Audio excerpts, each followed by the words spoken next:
मेरे जैसे अज्ञानी ने फिर पूछा, जो निकल जाता है वो जाता कहाँ? तो महात्मा जी बोले, जो नहीं बोलता है उसके अंदर घुस जाता है।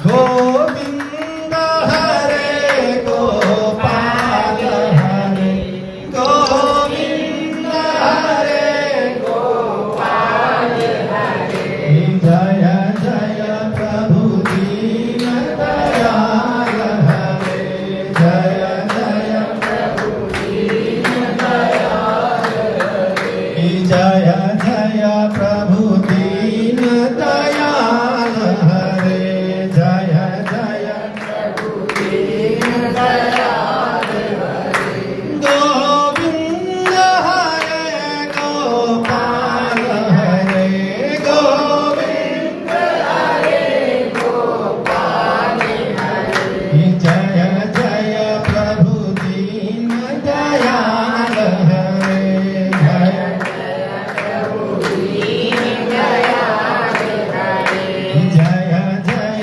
प्रभु दीन दयाल हरे, जय जय प्रभु दीन दयाल हरे, जय जय प्रभु दीन दयाल हरे, जय जय प्रभु दीन दयाल हरे। बोलो सच्चिदानंद सर्व भगवान की जय, पशुपतिनाथ भगवान की जय, पीतांबरा मैया की जय, भारत माता की जय, सभी संतन की जय, सभी भक्तन की जय, नमः पार्वती पते हर हर महादेव।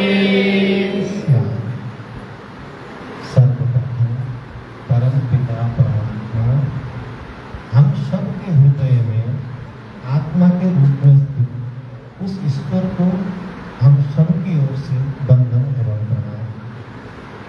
तत्पश्चात आज के इस कार्यक्रम के शोभा 85 वर्ष के युवा 85 वर्ष के युवा श्री पशुपति अखाड़े के प्रथम जगत गुरु एवं पशुपति अखाड़े के प्रधान संरक्षक जगत गुरु स्वामी सदानंद पशुपति जी महाराज आपके हृदय से नमन वंदन है। तत्पश्चात हमारे बीच में हमारे भाई बहुत ही अच्छे जो ब्राह्मण सेवक हैं और सभी को मिलाने का कार्य करते हैं, सबके प्रति सहृदय भाव रखते हैं, धर्मेशी स्वामी जय गोविंदाचार्य जी महाराज। हमारे बीच में श्री पशुपति अखाड़े के संरक्षक एवं ट्रस्टी हमारे शर्मा जी हैं, पीछे पारसर जी खड़े तो हो जाइए, एक बार सब लोग देख लेंगे आपको। बहुत बहुत धन्यवाद आपका भाई हरिओम जी, हरिओम भाई। और हमारे बीच में किंगर अखाड़े से आज हमारी माता यहाँ आई है, क्या नाम होता है, भैरवी नंदिनी हमारे बीच यहाँ उपस्थित है। और एक बहुत ही सुंदर बात, आज हमारे जो शिष्य नया शिष्य बने हैं हेमंतानंद पशुपति, हेमंतानंद महामंडलेश्वर हेमंतानंद पशुपति जी की जो कथक नृत्यक गुरु हमारे बीच में उपस्थित है, आपको भी हृदय से मेरा नमन है, वंदन है। आप यहाँ आए, मेरा हृदय से मैं आपका अभिनंदन एवं स्वागत करता हूँ। श्री पशुपति अखाड़े की हमारी शिष्या हैं मातंगी पशुपति जी, और यहाँ उपस्थित सभी मेरे भाई एवं बहनें, सभी हमारे पीछे बैठे हुए शर्मा जी हैं, कहाँ से आए हैं, नांगल से भी आए हुए हैं, और विशेष इनके परिवार से जो लोग यहाँ उपस्थित हुए हैं, दोनों परिवार के उपस्थित सभी लोगों को मेरा बहुत बहुत आशीर्वाद एवं करता है। मैं सिर्फ ज्यादा कहानी नहीं सुनाऊंगा, संक्षिप्त बात कह करके मैं अपनी बात को पूरा करूँ। एक कहानी के माध्यम से मैं आज का दर्शन आपके सामने करूँगा। दर्शन का मतलब होता है देखना, आप किस वस्तु को किस दृष्टि से देखते हैं, है ना। एक चोर अगर यहाँ होगा तो सोचेगा कि ये सब चोर है, सब घूम कर कोई पीला कपड़ा पहना है, किसी ने सफेद पहना है कि नहीं, जेब कपड़ा ऐसा ही सोचता है। लेकिन जिसका हृदय बहुत निर्मल हो जाए, जिसका हृदय पवित्र हो जाए, वो चोर को भी साधु समझता है। वो ये समझता है कि शायद कोई कारण रहा होगा, इसी कारणवश इसने चोरी की। इंसान तो सच्चा है। दृष्टि, दर्शन का मतलब देखने का अभिप्राय। आप जगत को देखते कैसे? आप रिश्तों को देखते कैसे? आप अपने जीवन को कैसे देखते हो? ये बहुत महत्वपूर्ण बात है। आज पूरी दुनिया दुखी है, जानते हैं क्यों? क्योंकि उनके पास देखने की दृष्टि नहीं है। और गुरु उसी का नाम है जो दृष्टि है। गुरु कोई शरीर नहीं है। अगर आप सोचो कि गुरु, देखो आपका और हमारा शरीर भी तो एक जैसा ही है ना। पंच महाभूत का शरीर आपका, पंच महाभूत का शरीर गुरु का भी। लेकिन ठीक है, हम जिस शरीर से परम ज्ञान को प्राप्त करते हैं, उसके प्रति अभिवादन होना, उसके प्रति नम्र होना, समर्पण होना अति उत्तम बात है, श्रेष्ठ बात। परंतु गुरु एक तत्व, जिस तत्व से सबका मंगल होता है। मैं भूल गया, हमारी एक बहन आई है एक्टर्स, एक बार खड़े हो जाए। क्या नाम बहन आपका? आप नागरी से जो आई है? हाँ हाँ, क्या नाम है आपका? बबी शर्मा। बबली शर्मा, बहुत ये एक्टर है बहन यहाँ आई है। जोरदार इनके लिए अभिनंदन, ताली। बहुत बहुत बहुत सुंदर, बहुत सुंदर, बहुत अच्छा विराज। तो कहने का अभिप्राय है, दृष्टि क्या है? आज जिन लोगों का अभिषेक हुआ है, सिर्फ इतनी सी बात है कि तुम अपनी दृष्टि बदलो। तुम जिस दृष्टि में, भोग में, कामनाओं में, इच्छाओं में, रति में तुमने पूरा जो जीवन बिता दिया और तुमको कुछ मिला नहीं, तुम निरस हो, तुम्हारे पास कोई रस नहीं है, रसहीन जीवन तुमने आज तक जिया है। मैं चाहता हूं कि आगे का जीवन रसयुक्त बने। यही तुम्हारी दृष्टि। एक राजा था, एक राजा था। राजा अपने राजपाठ में हमेशा व्यस्त रहे। उनकी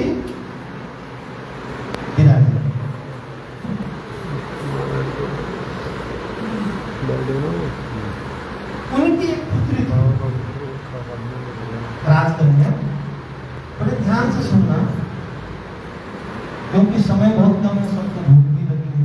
मैं संक्षिप्त में मैं अपनी बात रखूंगा और समझने वाला समझ जाएगा, और समझना चाहिए, ये मेरी इच्छा है।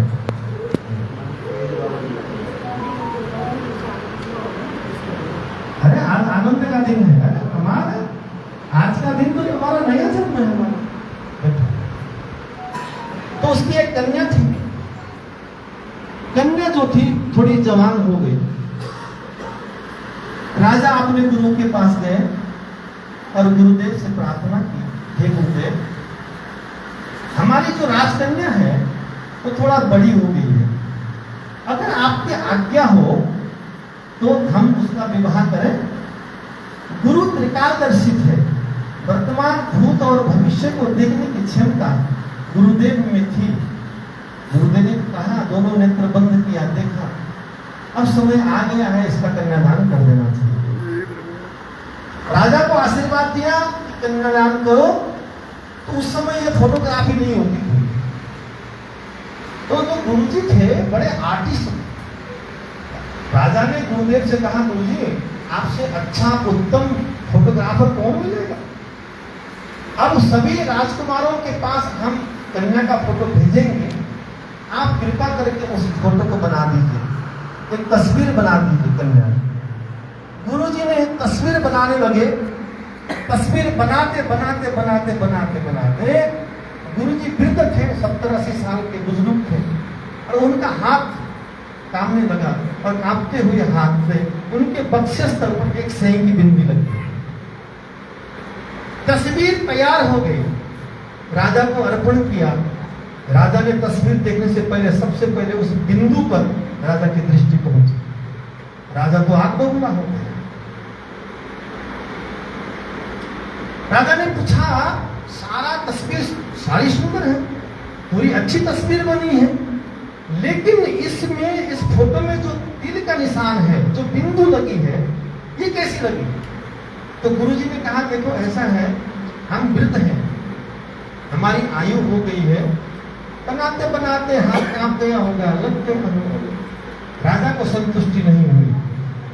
राजा ने कहा कि एक काम करो, ये जो कन्या के शरीर में जहां तिल का निशान है इसको चेक किया जाए। क्या जहां पर तिल का निशान है क्या उस कन्या के शरीर में है या नहीं? जैसे उस कन्या को चेक किया गया, जहां पर तिल का निशान था फोटो में, कन्या के शरीर में भी हूबहू वहीं पर तिल का निशान मिला। राजा आग बबूला हो गया। भैया बैठो बैठो बैठो। राजा आग बबूला हो गया, ये तो मेरा गुरु नहीं, ये तो कुल घातक है। जब शरीर के अंदर रहा हुआ इसको तिल का भी ज्ञान है, इसका मतलब ये चरित्रवान नहीं। आपको बुला होगा, उसने अपना आपा खो कर तो मंत्री को बुलाया कि मैं इस कुल घातक को देखना नहीं चाहता, मेरे सामने नहीं, इसको जंगल में ले जाओ और वहीं इसका वध कर। और मंत्री ने राजा का आदेश पालन तो करना था। मंत्री गुरुदेव को लेकर जंगल की ओर जाने लगा। मंत्री के दिमाग में एक बात आई, हम बचपन से गुरुजी के साथ खेल रहे हैं, कूद रहे हैं, हमने कभी उनके नेत्रों में वासना नहीं देखी, उनके चरित्र में कामना नहीं देखी, हमने कोई ऐसा विषय देखा ही नहीं जो हमारे गुरुदेव में कोई इसी प्रकार का कोई भ्रमित हो। दूसरी बात, कन्या 20-22 साल की है, गुरुदेव 85 साल के हैं, ये कैसे संभव हो सकता है? लगता है कोई दैव संयोग है, कोई दैव संयोग है। उस दैव संयोग से आज गुरुजी के साथ ऐसा हो रहा है।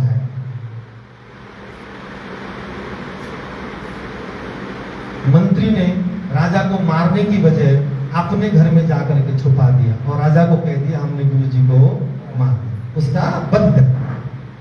कुछ समय बीता, राजा शिकार करने जंगल जाते हैं सैनिकों के साथ। जब बीच जंगल में पहुंचते हैं, वहां एक उनको मिर्ग दिखाई देता है। जैसे ही मिर्ग दिखाई दिया, राजा उस मिर्ग को मारने की इच्छा से मिर्ग के पीछे भाग पड़े और आगे आगे मिर्ग पीछे पीछे राजा। मिर्ग की गति बहुत ज्यादा अधिक थी, पीछे से राजा जा रहा है, राजा के सैनिक पीछे छूट गए। बहुत आगे जाने के बाद मिर्ग एक झाड़ी में लुप्त हो गया। राजा का घोड़ा रुक गया। अब मिर्ग दिखाई नहीं दे रहा है ना, राजा रुक गए।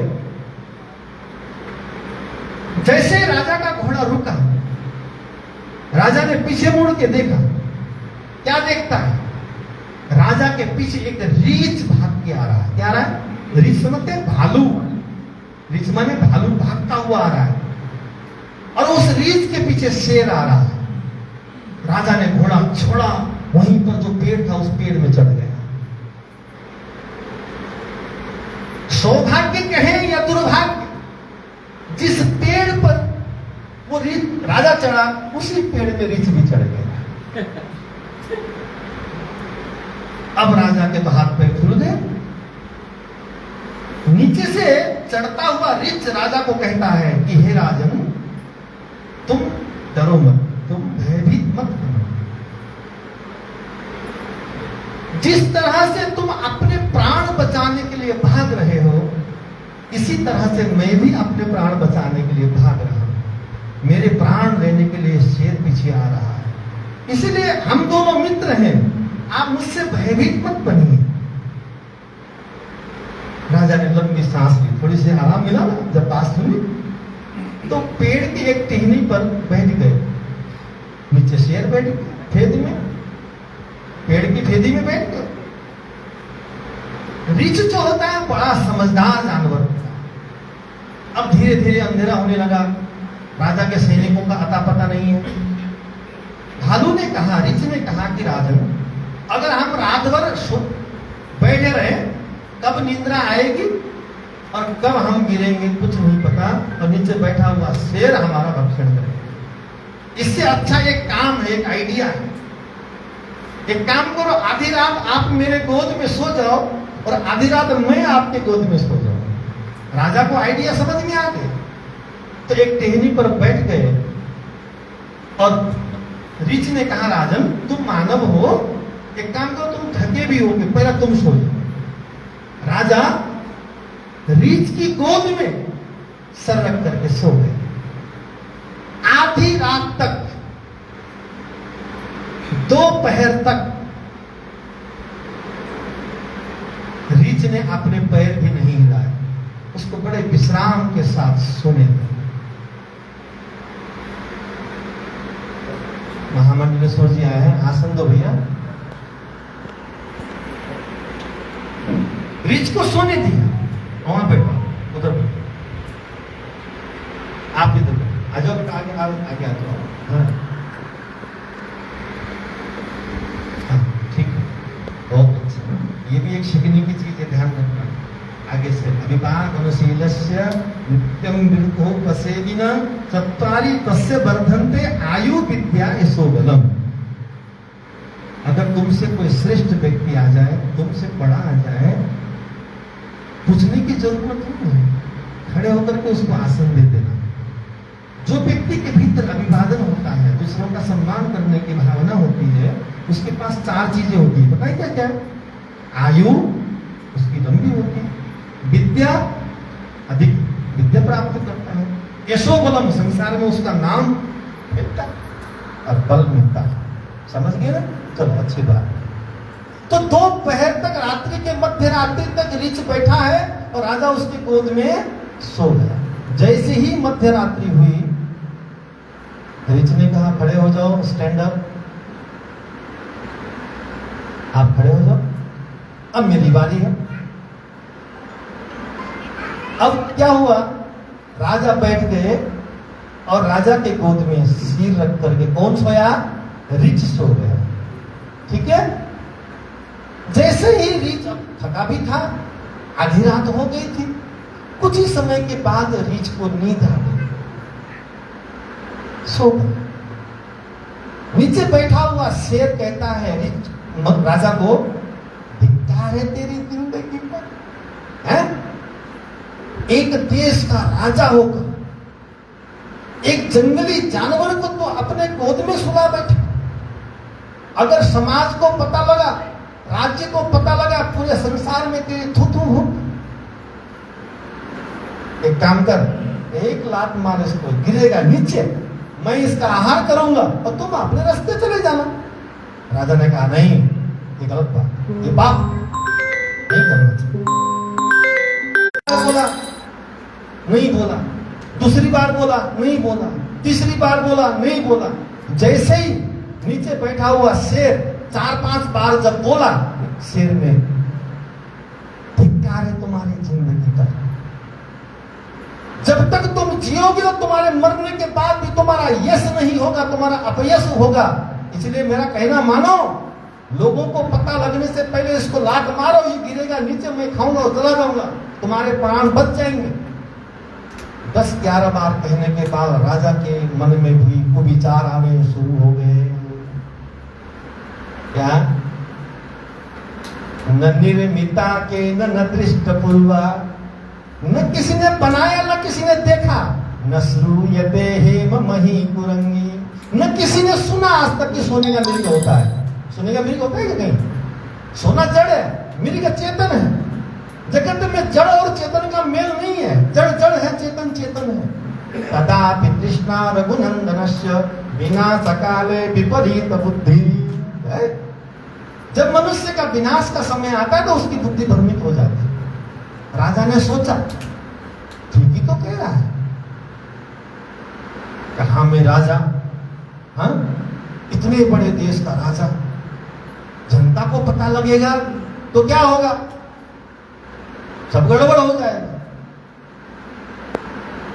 एक काम करता, आज इसी का काम कर देता। क्या है? तो समझ में आ रहा है कि नहीं आ रहा है? आज मैं इसी का काम कर देता हूं और मैं चला जाऊंगा, चुपचाप, किसी को पता भी नहीं चलेगा। क्या पता किसी को? राजा ने 1 लात मारी रीछ। जंगली पशु ताकतवर होता है रीछ, उसने झट से एक टेहनी पकड़ ली। ब्रह्म मुहूर्त का समय हो गया था। दूर से राजा के सैनिक आते हुए घोड़े के टाप सुनाई देने लगे। नीचे से रीछ चला, शेर चला गया घोड़े की आवाज सुनकर। रीछ ने राजा की तरफ देखा और बड़े विनम्र भाव से कहा, ध्यान रखना, विनम्रता केवल उसी में होता है जिसमें सफलता की कुंजी होती है। विनम्र वही व्यक्ति हो सकता है सर जगत में जो भरा हुआ होता है। भरी हुई गगरी आप सर पे रख के चलो, कभी छलकेगी नहीं, है ना? अगर अधूरी गगरी हो तो चलते चलते भी वो साफ हो जाए, अलगत गगरी छलकत जाए। ऋच ने उसने कहा, मैं तुझे मारूंगा नहीं, घबराओ मत, चिंता मत, लेकिन तुमने आज मेरे साथ विश्वासघात किया, ये ना? मैं एक जंगली पशु होकर के तुम्हें नुकसान नहीं पहुंचाया, मैंने तुम्हें आधी रात तक मैंने अपने गोद में सुलाया, लेकिन तुम तो परमपिता परमात्मा के सबसे सुंदरतम संरचना कहते हो ना अपने आप को। इस दुनिया का अलौकिक जीव अपने आप को मानते हो, मानव मानते हो तुम। आज तुमने मेरे साथ छल किया है, विश्वासघात किया है, मैं तुम्हें मारूंगा नहीं। हे राजन, मैं तुम्हें श्राप दे रहा हूं, बी से मीरा। क्या? बी से मीरा। ये 4 अक्षर तुम्हारे मुख से सदा निकलते रहेंगे जब तक इन 4 अक्षरों का ज्ञान तुमको नहीं होगा। इतना कह करके ऋच भी चला। राजा के सैनिक नजदीक आए, राजा को श्राप लगा, बोल रहा है विषय मेरा, विषय मेरा, विषय मेरा, विषय मेरा, विषय मेरा, विषय। सैनिक ने नीचे उतारा, राज्य में ले गए। राजा का खाना पीना सब छूट गया, रात की नींद हराम हो गई, केवल एक ही मंत्र जप रहा है, विषय मेरा, विषय मेरा, विषय मेरा, विषय मेरा, विषय। शरीर सूखने लग गया। कुछ दिनों के बाद पूरे राज परिवार के साथ साथ राज्य में हाहाकार मच गया। अब तो राजा गए, मर गए। धीरे धीरे वो बात जो मंत्री के घर में जो गुरुजी छुपा रखे थे ना, ब्रह्म ऋषि जी, वो भी ब्रह्म ऋषि थे, उनको भी पता लग गया। ब्रह्म ऋषि ध्यान में बैठे, ओहो, गुरुजी समझ गए सारी बात क्या है। तो मंत्री को बुलाया, तुम इधर आओ, देखो हमको राज का पता लग गया, हमको राज का पता लग गया कि राजा ऐसा क्यों बोल रहा है। अगर तुम ये कहो कि गुरुजी जिंदा है तो खुद बाद में मरेगा, पहला हमको मारेगा। हम मर जाए कोई बात नहीं, लेकिन राजा को तो ठीक करना पड़ेगा, तो ये प्रजा का राजा है, पूरे देश का राजा। एक काम करो, तुम जाकर के उससे कहो राजा को कि मेरे घर में एक ब्राह्मण कन्या है। तो क्या है? ब्राह्मण कन्या है, वो किसी पुरुष का चेहरा नहीं देखती है, लेकिन जो आपको श्राप लगा है उस श्राप का भेद वो जानती। मंत्री गया और कहा कि महाराज मेरे घर में एक ब्राह्मण कन्या है, और वो लेकिन वो कन्या किसी पुरुष का चेहरा नहीं देखती, अबला नारी, लेकिन जो श्राप आपको लगा है, जो आप मुख से निकाल रहे हो, विषय मेरा, विषय मेरा, विषय मेरा, विषय मेरा, विषय मेरा, विषय मेरा, ये राज वो जानती। राजा को भी आश्चर्य हुआ, उसको कैसे पता? उन्होंने कहा ठीक है भाई, कुछ व्यवस्था करो। तो एक पंडाल लगाया, तो पंडाल के बीच में एक पर्दा डाल दिया। एक तरफ तो राजा बैठ गया, एक तरफ वो अबला नारी के रूप में, ब्राह्मण पुत्री के रूप में गुरुजी बैठ गए। बीच में पर्दा है, दिखाई नहीं दिया। तो राजा क्या बोल रहा था? विषय मेरा, विषय मेरा, बी से मीरा। तो पहले बी अक्षर से गुरुदेव ने राजा को उपदेश किया। पहला अक्षर कौन सा था? बी। उन्होंने क्या बोला? विश्वासं प्रतिबद्धनानां वंचनेका विदग्धता अंकमारुह्य सुप्तानां हनने किंतु पौरुषम। अरे राजन, विश्वासम प्रतिबद्धनानां, जो प्राणी तुम पर इतना विश्वास करता हो, आंख बंद हो गया हो, और देखो कोई माता आई है, आसन दो, एक कुर्सी ले लो, माता आई है, आसन दीजिए, आसन दीजिए, एक और लीजिए, कोई बात नहीं, आप मेरे पास आ गए, आप मेरे पास आओ, आप मेरे पास, आप माता, माँ आप बैठो, आप वहां आसन बैठो, आपके पास चेयर है, चेयर है वहां, ठीक, कोई बात, चेयर में बैठो, कोई बात नहीं, ठीक है, चेयर है, कोई बात, धन्यवाद। तो क्या बोला? जल पिला देना, माता जी को जल पिला देना। तो क्या बोला? विश्वासं प्रतिबद्धनानां पंचनेका विदग्धता अंकमारुह्य सुप्तानां हनने किंतु पौरुषम। उन्होंने कहा, हे राजन, जो प्राणी तुम पर अंधा विश्वास करता है और तुम उसके साथ विश्वासघात करो और जगत में तुम ढिढोरा पीटो, मेरे से बड़ा चालाक कोई नहीं है। I am very clever, I am very smart। हे राजन, तुमसे बड़ा मूर्ख इस दुनिया में कोई नहीं। और क्या बोला? अंकमारुह्य सुप्तानां, जो जीव तुम्हारे गोद में सोया है नींद में, और तुम किसी हथियार से उसका गला काट दो और कहो कि मेरे से बड़ा कोई पहलवान नहीं है, क्या होगा? अंकमारुह्य सुप्तानां हनने किंतु पौरुषम। हे राजन, ये कोई पुरुषार्थ नहीं है, ये कोई बल नहीं है, ये छल है, और छल की महिमा जगत में कभी होती नहीं है। इतना सुनते राजा के मुख से बी अक्षर हट गया अपने आप। क्या बोल लगाओ? से मीरा, से मीरा, से मीरा, से मीरा, बोलो, से मीरा, से मीरा, से मीरा, से मीरा, से मीरा। गुरुजी ने सुना कि अब राजा जी बोल रहे हैं कि से मीरा। फिर से अक्षर से फिर गुरुजी ने राजा को उपदेश किया। क्या उपदेश किया? सेतुं गत्वा समुद्रस्य गंगा सागर संगमम ब्रह्महत्या विमुच्यते मित्रद्रोही न मुच्यते। क्या बोला? अरे राजन, जहां पर नदी और समुद्र का मिलन होता है, सेतुं गत्वा समुद्रस्य गंगा सागर संगमम, उस त्रिवेणी जहां पर समुद्र और नदी का मिलन होता है, उस त्रिवेणी में स्नान करने से ब्राह्मण की हत्या करने वाला पुरुष भी पाप से मुक्त हो जाता है, ब्रह्म हत्यारा भी पाप से मुक्त हो जाता है, परंतु मित्रद्रोही न मुच्यते। जो अपने मित्र के साथ द्रोह करता है, छल करता है, उसका कभी भी कल्याण नहीं हो सकता, कभी मुक्त नहीं हो सकता। तो उसके मुख से भी हट गया महाराज। फिर क्या बोलने लगा? क्या बोला? मेरा मेरा मेरा मेरा, बोला मेरा मेरा मेरा मेरा मेरा मेरा मेरा मेरा। गुरुजी ने फिर सुन लिया, मेरा मेरा बोलो। तो गुरुजी ने फिर बोला, फिर तीसरा उपदेश गुरुजी ने राजा को दिया, तीसरा अक्षर मी अक्षर से। क्या बोला? मित्रद्रोही गुरुद्रोही ये च विश्वासघातका ते यन्ति नरकं घोरं यावता भूतसप्लवम्। क्या बोला?